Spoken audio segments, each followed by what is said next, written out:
Gun Talk Outdoors here. I'm Andrew. And I'm Kyle, and today we're going to start talking about something that doesn't really get talked about at all. Never. And there's so many optics and red dots and stuff out there, but nobody ever talks about TRUGLO. I mean, everybody's all about Vortex or, Aimpoint, Trigicon. Dude, there's so many high-end brands and so many mid-brands.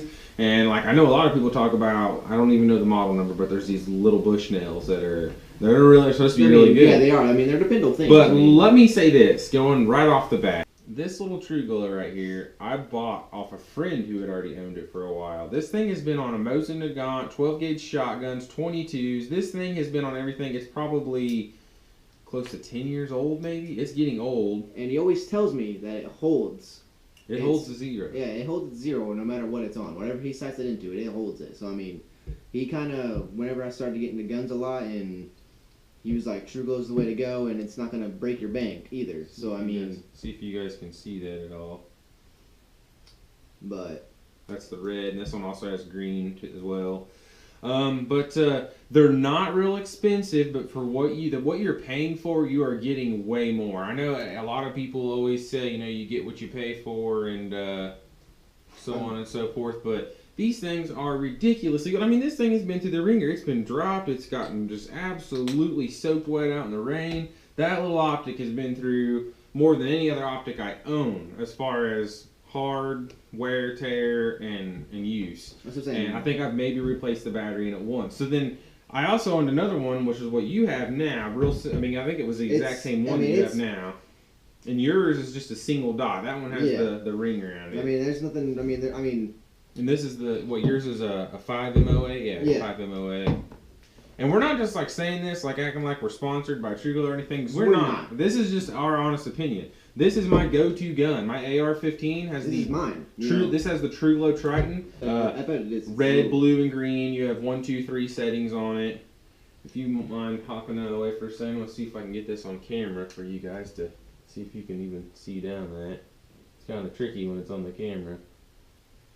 I don't know, maybe not, but you get the idea. Then what's cool, these are the older models. The Triton was a new one like 2 to 3 years ago, and it does a pretty decent job. It actually has the base that comes with it, or the actual sight will sit right out on the rail with a different base.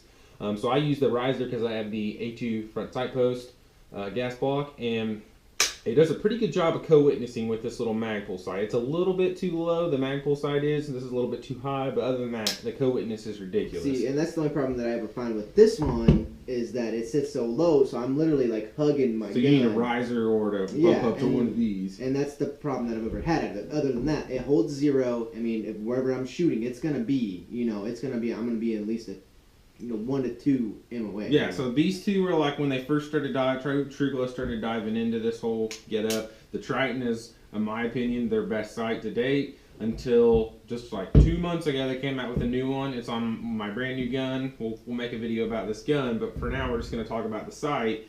This is the TRUGLO TruTech, and what's so freaking killer about this thing is right now it's off. Now it's on. It is on. You literally bump it and it goes. It's on. See if they can see this. I'm gonna actually try to make it where you guys can see it in the video. Try to make that dot a little bigger. Tricky. Yeah, I don't think I'm gonna be able to do it. I'm knocking stuff over now. But yeah, you get the idea. It's really cool. It has a lot of different brightness settings, and it doesn't have an off button. You can turn it off by holding the plus and minus together for just a split second, but the auto timer you can set anywhere from between 2, 3, 4, 5, 6, 7, and 8 hours. So if you do, like sometimes I will accidentally forget to turn my optic off. I've definitely done it to mine. Like if I'm in a rush to get home after shooting out on the range or whatever, and it's like, I get everything cleaned up, the one thing I end up forgetting is to turn my optic off. And the batteries lasting these things a ridiculous amount of time, but this is just awesome. That it goes off. And you don't have to tap it hard, just charging the rifle is enough to get it kicked on and to go. See, the thing that I like about it the most is like how he was talking about with this one, with the co-witnessing. You can literally, the spacer in this thing, you can literally co-witness If you look, which I don't know if you guys can see it in the video or not, but there's actually space under there. I have a green laser mounted under there. And that's actually going through the bottom of the base of the red dot. So you stop and think, that's a pretty cool setup. So if I don't have any flip-up sights on this yet, there will be eventually, But once I get the flip up sights, you can look under your optic to see what's going on. Yeah, if that optic just so happened not to come on, or if it did, decide to go out on it, you can go and just do that without having to worry about, oh, my optic's in the way. But honestly, I've never had a problem out of TRUGLO.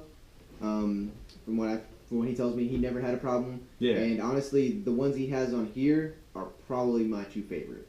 Yeah, these newer, more the 20 millimeter, more compact versions with the risers on them are just absolutely awesome for AR rifles, especially if you're running in a standard A2 front sight post gas block, whatever you want to call it. But they're good optics, and nobody ever talks about them. That's what I've never understood. I mean, for what you pay. Now I understand that. These probably aren't as good. I don't own an Aimpoint. I don't own a Trijicon. They're really high dollar optics for red dots. Even EOTech or Braska or anything. Some of those are high end ones, and they'll cost you $400 or $500 really easily, even a used one. And so I think this Triton was like $130 with the riser when it came out. They're down to like $80 on Amazon. Yeah. This new TruTech I think is around $150. And then I think these other ones, they're like $50, $60. Yeah, they're not even that. I mean, honestly, I feel like I probably have the receipt in here that I actually paid for it, and it was. So what we're trying to get $60. What we're trying to get at is for what you pay. A lot of times, people say you get what you pay for. That is not the case here. You're paying way less than what you're getting. You are paying, let's say, $50 and getting, in my opinion, what should probably be closer to like $150, $200 optic. I mean, if you got the fact that these have been through so many, this one here has been through so many weapons and been in so much harsh condition, and the thing works as good as it did the day I got it off that guy. I'm saying, these ones have been brand new. They're same scenario, and I run this AR like a freaking dog. That's what I'm saying. I've literally had the same one on here, and yeah, yours looks pretty beat up. Yeah, I've been through at least 1,000, 1,500, 1,600 rounds, and this thing has not lost its zero. Life too. Yeah. So, TruGlo optics, they're worth it. Seriously. Oh yeah. Well, this is Gun Talk Outdoors guy. I'm Kyle. And I'm Andrew.